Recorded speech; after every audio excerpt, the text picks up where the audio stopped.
before drugs really became big in DC, and when I say drugs, I mean crack. Everybody knew each other. People knew each other from growing up in the neighborhoods. They knew each other from little league sports, high school sports, dating the same girls, going to the same parties, support the same go-go band. I mean, everyone knew each other. And what happened was when that crack came, that started creating a lot of division. And with that division came a lot of the violence. You got young guys growing up, some of them not that much education, some of them with hot tempers, everybody getting pistols for protection.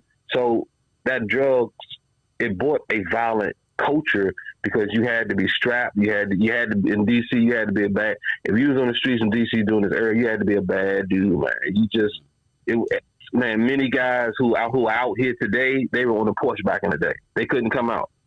So, a lot of guys just couldn't get involved in the streets, and you had to be a tough dude to be out there.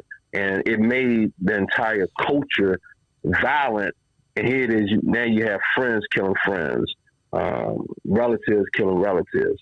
So just that whole crack culture just changed the whole face of DC, and it made it violent. It was not that way when it was just powder cocaine. Mm.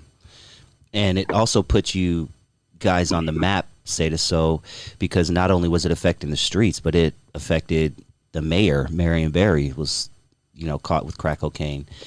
Definitely. Yeah, and it's just that just really showed you how big this problem was. Let me ask you, before crack, what was the big drug? My assuming PCP was pretty big. Yeah, PCP was big. Heroin was big. I remember one time somebody put some bad dope out on the streets, and man, we was getting so many overdoses. Man, it was unbelievable, and I mean, people were just dying left and right. So the dope game was heavy, but it wasn't violent. I mean, of course, we had the regular violence, the robberies, and just the domestic stuff, and we had a little bit of street justice, but it really wasn't as heavy as it was when the crack came. So the heroin and all that stuff was out there, but it wasn't big because a lot of young people didn't really get involved. A lot of the older heads were the ones who were dealing with a lot of the dope during that era. When do you remember Crips and Bloods start popping up in DC and making causing problems?